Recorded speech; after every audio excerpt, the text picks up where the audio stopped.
I'm now sponsored by Go Golf Shop, who sell a wide variety of football shirts and kits for a very good price and very good quality. Use the code HEPIC for 10% off, link in the description. Hey guys, how's it going? It's Hepic, the original creator of the FIFA 17 experiment series, and today I'm going to experiment with Huddersfield because I watched the playoff final and they got promoted to the Premier League after an incredible penalty shootout. Reading missed 2 penalties at the end and Huddersfield scored their 4th to win the penalty shootout to get them promoted to the Premier League. And we're going to experiment. How would they do in the Premier League? So the first season, I'm going to put their current team in there, not change anything. And then the second season, I'm going to spend £10 million using a website called Transfer Market. Gives it like true value of every player. And we're going to see, will a small investment help them stay up, or would they need something much bigger? Anyway, let's get into the experiment. So we start off. Here we have a decent side here. That is basically the improvements from the season. So Neuer's gone up by a rating. Quite a few players actually have gone up by a few ratings here. But as you can see, this is actually the current squad that they have. So it's all low 70s for the starting 11. And majority of players on the bench are actually in their 60s. And there's a few 70s dotting around. Palmer's upgraded by about 3 or 4, which is quite good for him. So as you can see, Quamer's also 70 rated. Payne 70 rated. There's no like 80 rated players, you wouldn't expect this team to do well, and if they come bottom, I'm not surprised. I don't think they'll be that bothered by coming last with this team. So looking at this, look at that, 57 rated, 55 rated, 50 rated, 55 rated. They've got some awful players in there that are just not good enough for this league, and it'd be really interesting to see how many points they actually end up getting, because they're not going to have many at the end of the season. They're really not.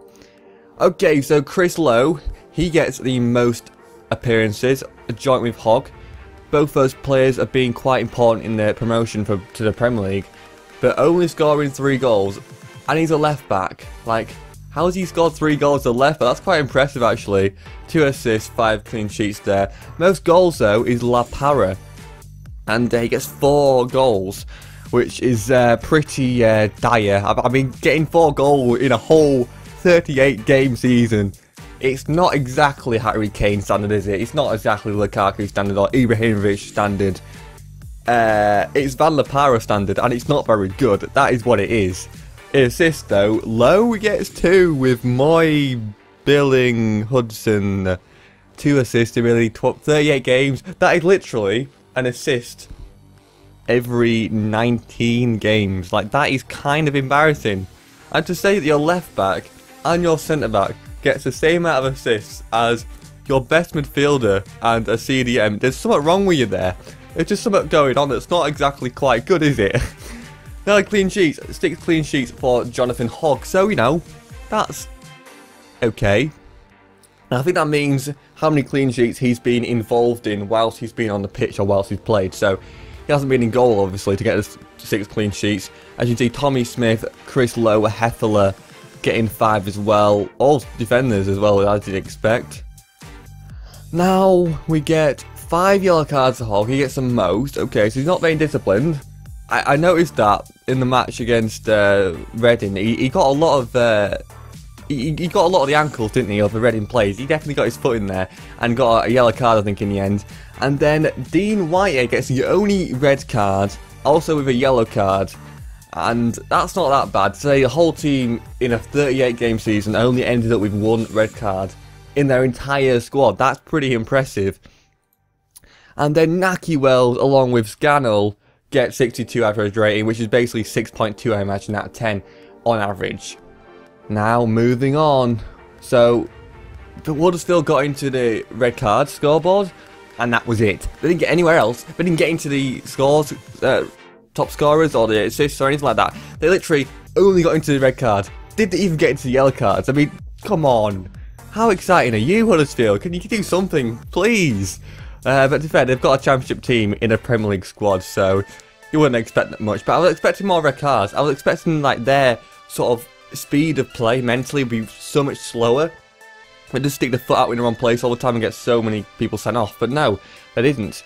Now the final screen, and Huddersfield come last. 3 wins, 11 draws and 24 losses. It could have been much worse actually. Somehow, with a championship squad with all the players like no higher than about 78 more, but other than that there's like, what, 73s, 72s? There's no really good players in there to sort of show this or reflect on 3 wins. They've done alright. I think they've beaten some teams here. I imagine it'll be Burnley, Hull and Bournemouth. They'll be the teams that probably beat all 2 wins for one of those teams. I don't expect them to be able to beat teams like Manchester United. Crystal Palace got 3rd as well. They did pretty decent. Crystal Palace came 3rd. Hats off to them. They did quite well. But 20 points, you know what? That's not too bad. You need to get about, roughly, I think on average, just say about 40 points to stay up. And they got half of that, so they're pretty much, they're 2 times worse than what they need to be. But 40 points would have got them 16th and pushed Bournemouth into the relegation spots. Minus 56 goal difference as well, that's not great. Conceding 81 goals and scoring 25. How's he even scored 25? Like, the highest score is 4. So, I mean, it must mean that everyone scored a goal. It must mean that, surely. Right, so, in the second season, I decided to look at the website called Transfer Market. I'll put it in the link in the description so you can see it. And what I've done is I've found some players based on the highest ratings. I thought, you know, if I can increase the amount of the average rating of a squad, can I get them and to come 70th or higher and not get relegated? Well, this is what I've done. I managed to buy 9 players and the total is 9 million and something. I think I'm 562,000 under. And looking at this, you can see some of the players here. Banera. You've got, who else have we got in there? Danny, Beto, Rukavina, Caesar, and these look really low rated, but when I first bought them at the start of the season, they were all 78, 77, 80. There were, I think Danny was 81 when I first got him, and they were much higher than that. Obviously, they're a bit older, they're all like in the 30s, because you can't get any player that's like 25 for a decent price unless they're championship standard. If you want to get a Premier League player, you have to get someone that's 35, 36, knocking on a bit. And that, I think that's what they're going to have to do. They're going to have to get some players that are really old, that have experience, might not be that quick, but they have the experience and they can hopefully keep them up for that one season. After that season, they'll should have about 103 million or more in the bank that they can put into a really good squad to get a decent set of players that can keep them up for a longer period of time. And looking at this, this is the rest of the squad here. They're all the rest of the players that have improved slightly. I think a lot of them have improved in the same way, which is what you expect really playing one season. But I was expecting them to actually improve slightly less because, you know, not playing as much hopefully as the other players that I've brought in should play a bit more. Also, looking at this is the starting 11. A lot of the players here are still getting low form, so they're playing games for some reason, but I don't know why the simulator is picking them in the games. Moving on then, Naki Wells gets top scorer. Interesting. Ibisevic plays 11 games only and gets 1 goal, so that's not great, is it? And Naki Wells played 27 games, so he actually gets more assists more goals, sorry, when he's with a better set of players. Okay, which is what you expect really. And then Gillet gets 4 assists, so that's not that much better than last season. It was 2 last season, wasn't it? So they've doubled it, and then Danny gets 3, so really not that much of an improvement. And then 3 clean sheets, and that's actually twice as worse as last season, twice as bad. Wow. As well as Danny getting 3 there as well. And then moving on, so Huddersfield come 19th in the end. So I spent £10 million, effectively 10 million. I know they're all old players and they're all like deteriorated after part way through the season, but they got 1 more win, and that's the only thing that changed in their sort of record. They got 4 wins, 11 draws, 23 losses. Before they got 24 losses and 3 wins. That's the only thing that changed. 29 goals scored. So they scored, what, 4 goals more than last season and conceded 69. So they conceded 12 less than last season with 10 million spent. So with minus 40 goal difference, 23 points, miles off again. They've got 3 more points than last season. That's all they've done. It obviously proves that you need a lot of money to stay up in this league right now, with everyone getting hundreds of millions every single season.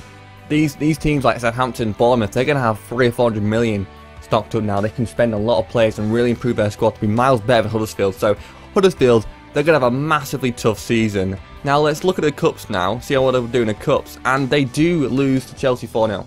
The reason why I didn't show the first season was because nothing happened at all. They weren't winning any in the Cups, so I thought there's no point really showing it if there's nothing to look at. But Chelsea beat Arsenal 2-1. Okay, a bit controversial. They actually lost 2-1 in their actual final, but there we go. So yeah, 4-0 Chelsea. It could have been worse, but 4-0, it's a bit harsh, I think. I think they could have got a goal there, really. They could have done better than that, but it's how it goes in the FA Cup. In the EFL Cup, like I said in the first season, nothing happens here. They're nowhere to be seen. Huddersfield just can't seem to do anything. They can't get anywhere in this cup. I always seem to notice that in these experiments where you get one team, if you base it on one team, let's say, you get that one team will do really well in the FA Cup or the EFL Cup, but they will be non-existent in the other cup. And it doesn't matter if they're Man City, Tottenham, Chelsea, Man United, Arsenal. They for some reason just decide to do poorly in one of the cups. Maybe they put the youth in there or something, but they could have done better than that.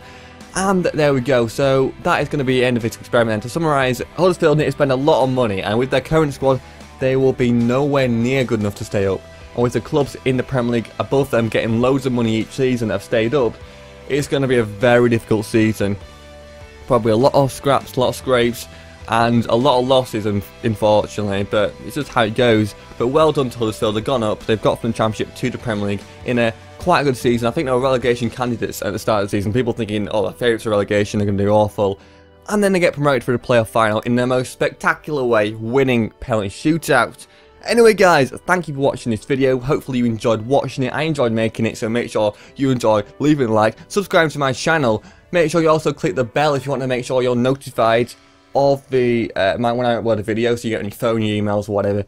You just press subscribe, and next to that's a bell, press that and press tick box and press OK, and you're in there. Thank you for watching. I will see you guys later. Bye.